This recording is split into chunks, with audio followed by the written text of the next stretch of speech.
नमस्कार मित्रांनो, नाव सतीश यादव आणि आपण पाहतात नेशन मराठी युट्यूब चॅनल. मित्रांनो, तुमच्या कंपनीमध्ये कधी ऑडिट होणार आहे का? किंवा यापूर्वी ऑडिट झालेलं आहे का? त्यामध्ये ऑडिटचे ऑब्झर्वेशन काही आलेले आहेत का? तर आजच्या व्हिडिओमध्ये आपण पाहणार आहोत केमिकल किंवा फार्मा इंडस्ट्रीमध्ये होणारे ऑडिट आणि त्यामध्ये निघणारे काही ऑब्झर्वेशन म्हणजेच ऑडिट फाइंडिंग्स जे केमिकल किंवा फार्मा इंडस्ट्रीच्या प्रत्येक डिपार्टमेंटसाठी खूप महत्त्वाचे आहेत. त्यामुळे हा व्हिडिओ पूर्ण पहा, कारण ऑडिट पास होण्याची गुरुकिल्ली इथेच आहे. तर आपण सुरुवात करणार आहोत डॉक्युमेंटेशन रिलेटेड फाइंडिंग. म्हणजे यामध्ये डॉक्युमेंटमध्ये काय काय कॉमन फाइंडिंग असू शकतात ऑडिटच्या वेळेला, जे जीएमटी किंवा रेग्युलेटरी किंवा कस्टमर ऑडिट होतात त्यावेळेला डॉक्युमेंटमध्ये काय काय फाइंडिंग होऊ शकतात तर ते आपण पाहणार आहोत. तर ते निघण्याची कारण काय असतात की इन एसओपी पीएमआर लॉगबुक अपूर्ण भरलेले नसायला पाहिजे, कंप्लीट केलेले नसायला पाहिजेत, ओव्हर रायटिंग नसायला पाहिजे, जर झाली असेल त्याला काहीतरी जस्टिफिकेशन पाहिजे, बॅक डेटिंग किंवा मिसिंग सिग्नेचर नाही पाहिजे, पूर्ण डॉक्युमेंट्स आहेत ते कम्प्लिटली भरले पाहिजे, ते साइन किंवा बॅक डेटेड नसायला पाहिजे काही, किंवा साइन वगैरे पेंडिंग नसायला पाहिजे. आणि ऑडिटचे एक्सपेक्टेशन काय असतात, रिअल टाइम एंट्री, ज्या एंट्रीज असतील त्या रिअल टाइम त्या त्या वेळेला त्या त्या केली पाहिजे. म्हणजे एखादं ऑपरेशन झालं की त्या ऑपरेशनची एंट्री त्या त्या वेळेला केली गेली पाहिजे. Proper correction with sign and date, जर एखादं करेक्शन करायची वेळ आली तर त्याला प्रॉपर साइन आणि त्याची डेट तिथं लिहिली केली पाहिजे. त्यानंतर अल्कोआ प्रिन्सिपल फॉलो केला पाहिजे. अल्कोआ प्रिन्सिपल म्हणजे काय, ऍट्रिब्युटेबल, लेजिबल, कॉन्टेम्पोरेनियस, ओरिजिनल आणि ऍक्युरेट. आणि प्लस मध्ये येतात एंडोरिंग, कम्प्लीट, कन्सिस्टंट आणि अवेलेबल. तर हा जो अल्कोआ प्रिन्सिपल आहे हा फॉलो केला गेला पाहिजे. यानंतर येतो एससीपी आणि जीएमपी कंप्लेंट इश्यू. यामध्ये काय असतो, SCP not followed as written, म्हणजे काम एसओपी प्रमाणे होत नाही. बऱ्याच वेळा कामं चालू असतात, एसओपी त्यांच्या जागेवर असतात, कामं एसओपी प्रमाणे होत नाही. तर तसं नाही झालं पाहिजे. एसओपी आणि कामं ही सिंक्रोनाइज पाहिजे. जे काम करतोय तेच एसओपी मध्ये पाहिजे आणि जे एसओपी मध्ये आहे तेच कामामध्ये पाहिजे. ऑपरेटरला एसओपीचं नॉलेज नाही. जो ऑपरेटर आहे म्हणजे जो कोण काम करणार आहे त्याला त्याच्या एसओपी जर माहिती नसेल तर तो एसओपी प्रमाणे काम करणार आहे. त्यामुळे प्रत्येक ऑपरेटरला किंवा प्रत्येक जो काम करणार आहे त्याला त्याच्या एसओपी माहिती पाहिजे. एसओपी आउटडेटेड व्हर्जन वापरला जातो. बऱ्याच वेळा काय होतो, एसओपी लागू केली असते, एसओपी प्रमाणे कामं पण चालू असतात, पण ते एसओपीचं व्हर्जन असतं ते आउटडेटेड झालेलं असतं किंवा काही कामाच्या प्रकारात बदल झालेला असतो, पण तो एसओपी मध्ये अपडेटेड नसतो. एसओपी जुन्याच पद्धतीचे असेल. सो एसओपीचे जे व्हर्जन आहेत ते अपडेटेड नसायला पाहिजे, एसओपी अपडेटेड पाहिजे आणि ती वेळच्या जागच्या जागेवर ठेवलेली पाहिजे. त्यानंतर असते करेक्ट प्रॅक्टिस काय आहे, एसओपी ट्रेनिंग रेकॉर्ड अपडेटेड. जे एसओपीचे ट्रेनिंग आहे त्याचं रेकॉर्ड अपडेटेड पाहिजे.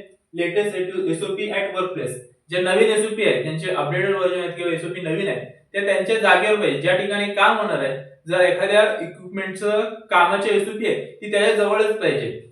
Practical compliance, not just a paper work, म्हणजे ज्या एसओपी तयार केले जातात, जे काही इन्स्ट्रक्शन असतील किंवा बाकी सगळे काही पेपर वर्क असेल ते ऍक्च्युअल कामामध्ये दिसलं पाहिजे. ऍक्च्युअल त्याप्रमाणे कामं केली पाहिजे. फक्त ते पेपर वर्क मध्ये दिसायला नाही पाहिजे, तर ऍक्च्युअल कामामध्ये सुद्धा ते दिसलं पाहिजे. त्यानंतर आहे ट्रेनिंग आणि पर्सनल फाइंडिंग. तर याच्यामध्ये इंडक्शन, जीएमपी ट्रेनिंग इनकम्प्लीट. समजा जीएमपीच्या ट्रेनिंग असतील किंवा इंडक्शन ट्रेनिंग आहे ते इनकम्प्लीट नाही पाहिजे, तर सगळ्यांना प्रॉपर भेटल्या पाहिजे. इफेक्टिव्हनेस इव्होल्युशन नाही. आता ट्रेनिंग दिलेलं आहे पण त्यांचा इफेक्टिव्हनेस काय, त्याचं इव्होल्युशनच केलेलं नाहीये, तर तसं नाही झालं पाहिजे. Job specific training missing. एखादा व्यक्तीला बाकी सगळ्या ट्रेनिंग आहे पण तो जो काम करतोय त्याची जर त्याला ट्रेनिंग नसेल तर तो जॉब तो व्यवस्थित करू शकत नाही. त्यामुळे जो व्यक्ती जे काम करणार आहे त्याला त्याचं training with document with effectiveness पूर्णपणे भेटलेलं पाहिजे. ट्रेनिंग मध्ये ऑडिटचा फोकस काय असतो, ट्रेनिंग मॅट्रिक्स, इफेक्टिव्हनेस असेसमेंट आणि रिट्रेनिंग आफ्टर एसयूव्ही रिव्हिजन. तर याच्यामध्ये ट्रेनिंगचं मॅट्रिक्स पाहिजे, कोणाला ट्रेनिंग भेटले, कोणाला नाही भेटले, किती ट्रेनिंग समजलंय, कोणते ट्रेनिंग भेटले, ते सगळं मॅट्रिक्स असतं ट्रेनिंगचं, ते झालं पाहिजे. इफेक्टिव्हनेस असेसमेंट म्हणजे ते ट्रेनिंग त्यांना किती समजलंय, त्याच्यावरून त्याप्रमाणे ते काम करतायत की नाही, तर त्याचं असेसमेंट व्यवस्थित झालं पाहिजे. ट्रेनिंग नंतर एक्झाम झाली पाहिजे त्या ट्रेनिंग वरती आणि त्यामध्ये ते कसे परफॉर्म करतात त्यावरती पण सुद्धा इफेक्टिव्हनेस समजू शकतो की त्या वर्करला किंवा त्या कामगाराला त्या ट्रेनिंग बद्दल किती समजले ते. नंतर रिट्रेनिंग आफ्टर एसओपी रिव्हिजन. जेव्हा एखादी एसओपीचं रिव्हिजन होतं, समजा ठीक आहे एखादी एसओपी आहे त्याचं ट्रेनिंग एखाद्याला भेटलेलं आहे, पण जेव्हा एसओपीचं रिव्हिजन होतं त्यानंतर सुद्धा त्या व्यक्तीला त्या एसओपीचं ट्रेनिंग भेटलं पाहिजे. त्यानंतर हाऊसकीपिंग आणि एरिया कंट्रोल. आता हाऊसकीपिंग मध्ये काय, डस्ट, स्पिलेज, जे हाऊसकीपिंग आहे त्यामुळे डस्ट नाही कुठे भेटली पाहिजे, स्पिलेज नाही झालेलं पाहिजे अनलेबल कंटेनर आहे तो कंट्रोल मध्ये, एखाद्या कंटेनरवर लेबल नाहीये, open material kept in area, open material ठेवलेल्या एरियामध्ये, तसंही नाही पाहिजे. लक्षात ठेवा, poor housekeeping is equal to poor GMP. Audit मध्ये हे खूप महत्वाचं आहे. जर हाऊसकीपिंगच्या बाबतीमध्ये फार्मामध्ये किंवा केमिकलमध्ये सुद्धा पॉइंट आले तर ते खूप रिस्की असू शकतात. सो हाऊसकीपिंगचा आणि एरिया कंट्रोलचे पॉइंट्स आहेत ते कसे आपल्याला टाळता येतील ते खूप महत्वाचं आहे. सो हाऊसकीपिंग करणं महत्वाचं आहे. प्रॉपर लेबलिंग पाहिजे, ओपन कुठलं मटेरियल ठेवायला नाही पाहिजे आपण. त्यानंतर इक्विपमेंट अँड कॅलिब्रेशन इश्यू. यामध्ये काय आहे की कॅलिब्रेशन ओव्हरड्यू. एखाद्या मशीनचं कॅलिब्रेशन ओव्हरड्यू झालेलं आहे तरी पण त्याचं कॅलिब्रेशन केलेलं नाहीये. या गोष्टी नाही झाल्या पाहिजेत. Status label missing. आता एखाद्या इक्विपमेंटचं कॅलिब्रेशन वगैरे झालेलं आहे पण त्याला स्टेटस लेबलच नाही लावलेलं आहे. सो ते सुद्धा एक ऑडिटचा पॉइंट असू शकतो. त्यांचे लेबल प्रॉपर पाहिजेत. Preventive maintenance not followed. Preventive maintenance असतो, प्रत्येक फ्रिक्वेन्सी असते प्रत्येक इंडस्ट्रीमध्ये प्रत्येक इक्विपमेंटची की कधी कधी त्याचा प्रिव्हेंटिव्ह मेंटेनन्स आहे. प्रिव्हेंटिव्ह मेंटेनन्स काय, एखादा प्रॉब्लेम येण्याच्या अगोदर त्याचा प्रिव्हेंटिव्ह मेंटेनन्स करून ठेवणं, जेणेकरून इन प्रोसेसमध्ये एक जेव्हा आपल्या फ्लो मध्ये प्रोडक्शन वगैरे चालू असेल तेव्हा त्या इक्विपमेंट मध्ये प्रॉब्लेम येऊन आपलं जे प्रोडक्शन आहे ते डिस्टर्ब होऊ नये त्यासाठी प्रिकॉशन घेतली जाते आणि त्याच्या अगोदर त्याचे प्रिव्हेन्शन केले जातात. सो त्याला बोलतो प्रिव्हेंटिव्ह मेंटेनन्स. तो वेळच्या वेळी केले गेले पाहिजे. आणि ऑडिट एक्सपेक्टेशन काय असतात, calibration within due date. Calibration due date मध्ये झाले पाहिजे. इक्विपमेंट लॉगबुक अपडेट पाहिजे.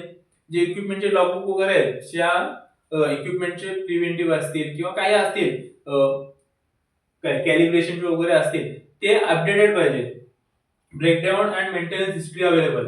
एखाद्या इक्विपमेंट मध्ये किंवा कशाही मध्ये जर इन्स्ट्रुमेंट मध्ये इक्विपमेंट मध्ये जर ब्रेकडाऊन असेल, मेंटेनन्स इश्यू असतो तर त्याची हिस्ट्री भेटली पाहिजे की काय काय प्रॉब्लेम होते, कधी कधी प्रॉब्लेम होते, त्याची हिस्ट्री अवेलेबल पाहिजे.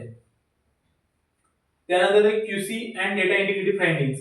आता दुसरं ह्याच्यामध्ये डेटा इंटिग्रिटी हा मोस्ट क्रिटिकल पॉइंट आहे. जर हा सुद्धा खूप महत्वाचा मुद्दा आहे जेव्हा ऑडिटमध्ये डेटा इंटिग्रिटी बद्दल फाइंडिंग्स येतात ते खूप सिरियस आणि रिस्की मानले जातात. सो याच्यामध्ये पहिले raw data missing, manual data manipulation आणि access control issue in system. Raw data न भेटणे, मॅन्युअल मध्ये डेटा मॅनिप्युलेशन करणे किंवा ऍक्सेस कंट्रोल म्हणजे कोणी येते कोणाचे ऍक्सेस मशीन्स वगैरे असतात क्यूसी मध्ये ते कोणी कोणाचाही लॉग इन आयडी वापरून ऍक्सेस करतोय, तर असं नाही झालं पाहिजे त्या गोष्टी. इथे एक वॉर्निंग काय, data integrity finding is equal to major और क्रिटिकल ऑब्झर्वेशन. जर तुम्ही फार्मामध्ये काम करत असाल तर तुम्हाला मेजर आणि क्रिटिकल ऑब्झर्वेशनचं महत्व माहिती असेल तर ते आलं तर ते किती डेंजर असू शकतं. पूर्ण डिपार्टमेंटसाठी तर आहेच, पूर्ण फॅक्टरीसाठी सुद्धा खूप डेंजर असू शकतं.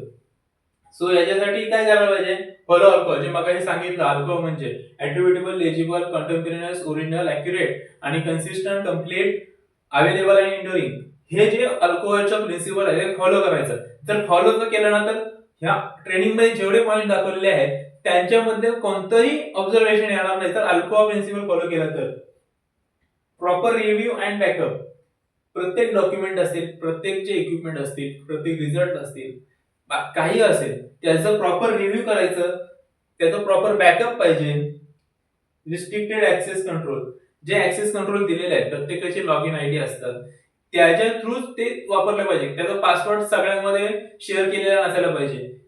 त्याचा रिस्ट्रिक्टेड ऍक्सेस कंट्रोल. यानंतर आहे डेव्हिएशन, कापा अँड चेंज कंट्रोल.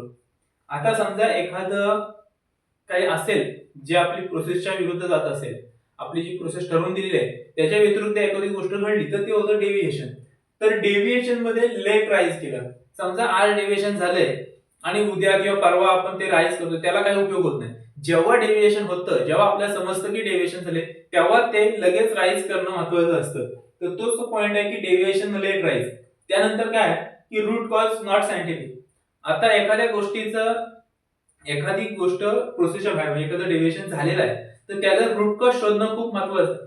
ते काहीही शोधून चालत नाही, ते सायंटिफिक असलं पाहिजे, तेच खरं रूट कॉज असलं पाहिजे. त्या गोष्टीचं जे डेव्हिएशन ज्यामुळे झालंय त्या गोष्टीचं तेच रूट कॉज असलं पाहिजे. कापा, इनइफेक्टिव्हनेस. कापा म्हणजे काय, करेक्टिव्ह ऍक्शन आणि प्रिव्हेंटिव्ह ऍक्शन. जर ती इनइफेक्टिव्ह असेल तर त्या कापाचा काहीच उपयोग होत नाही. ते कशासाठी की एखादं गोष्ट झालेली आहे, एखादा डेव्हिएशन झालेला आहे त्याचा रूट कॉज प्रॉपरली शोधलाय, पण ते आता टाळण्यासाठी पहिले तर ते जे करेक्टिव्ह ऍक्शन आहे ती घेतली गेली पाहिजे. ती जर नीट नसेल तर ती गोष्ट परत होईल आणि पुढे तेच आहे, प्रिव्हेंटिव्ह ऍक्शन सुद्धा तेच असते की परत ती गोष्ट घडायला नको. तर त्यासाठी तो कापा आहे तो प्रॉपर असला पाहिजे. इथे सुद्धा ते दिलं आहे की टाइमली डेव्हिएशन, जे डेव्हिएशन आहे ते लगेच लॉक केलं पाहिजे. त्यानंतर प्रॉपर रूट कॉज 5 किंवा फिशबोन हे जे टेक्निक्स आहेत त्यांच्या थ्रू आपण रूट कॉज प्रॉपरली शोधू शकतो. कापा इफेक्टिव्ह चेक, तो कापा आहे तो इफेक्टिव्हली आहे की नाही तो चेक केला गेला पाहिजे. त्यानंतर material management and labelling, status लेवल missing, mixup risks, FIFO and FEFO not followed.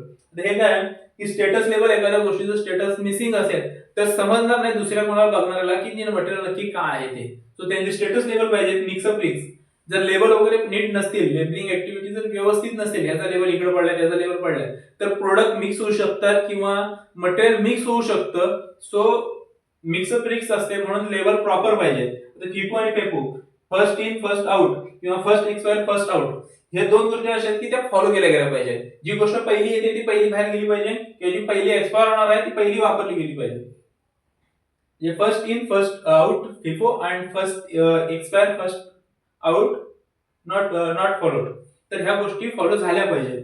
तर one wrong label is one big audit finding. जर एखादा लेबल रॉंग लागला असेल, चुकीचा लेबल लागला असेल तर तो खूप मोठा ऑडिटचा फाइंडिंग असू शकतो, म्हणजे ऑब्झर्वेशन असू शकतो. सो लेबलिंग ऍक्टिव्हिटी करताना खूप काळजीने करावी. त्यानंतरचा मुद्दा आहे ते म्हणजे सेफ्टी आणि EHS ऑब्झर्वेशन. तर पीपीई नॉट यूज, जे पीपीईज आहेत ते काम करताना यूज करणं गरजेचं आहे.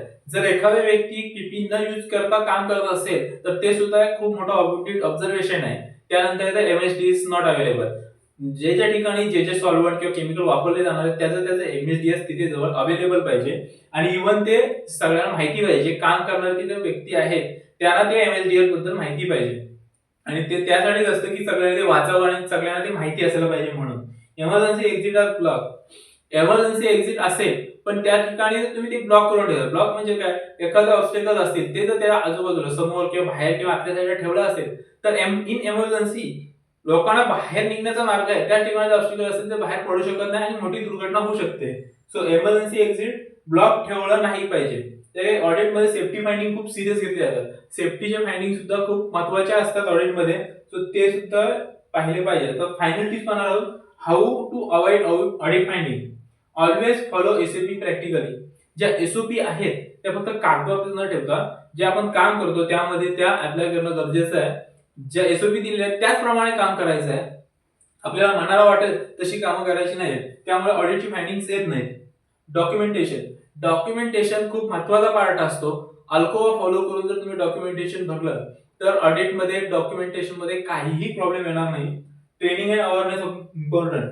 प्रत्येकाला प्रत्येक गोष्टीची म्हणजे ज्या गोष्टीशी रिलेटेड आहे त्या गोष्टीची जरी ट्रेनिंग त्याला पाहिजे आणि त्याचं इफेक्टिव्हनेस किती झालेलं आहे ते सुद्धा महत्वाचं आहे. त्यानंतर नेव्हर मॅनिप्युलेट डेटा. डेटा कधीही मॅनिप्युलेट करायचा नाही.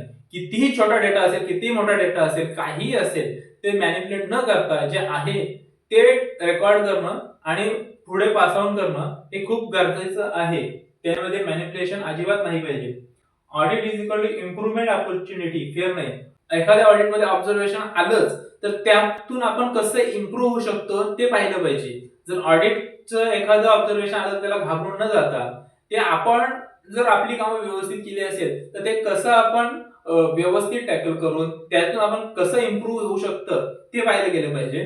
त्यामुळे ह्या सगळ्या गोष्टींचा जर विचार केला, जे 8 पॉइंट्स आहेत इथपर्यंत 9 पॉइंट्स आहेत, ते 9 पॉइंट्स यूज करून त्या फायनल ज्या टिप्स आहेत त्या वापरून ऑडिट ऑब्झर्वेशन येणं अशक्यच आहे. तरी सुद्धा जर काही ऑडिट ऑब्झर्वेशन आलेच तर त्यातून आपण आपली इम्प्रूव्हमेंट केली पाहिजे, त्याला घाबरून न जाता. तर तुम्ही QA, QC, प्रोडक्शन, इंजिनिअरिंग कोणत्या डिपार्टमेंटमध्ये असाल तर आजपासूनच या गोष्टी लक्षात ठेवा आणि त्यामध्ये सुधारणा करायला सुरुवात करा. हा व्हिडिओ वर्किंग प्रोफेशनल साठी खूप इम्पॉर्टंट आहे. लाईक करा व्हिडिओ, शेअर करा तुमच्या कलिग्स सोबत आणि नेशन मराठी YouTube चॅनलला सबस्क्राईब करा.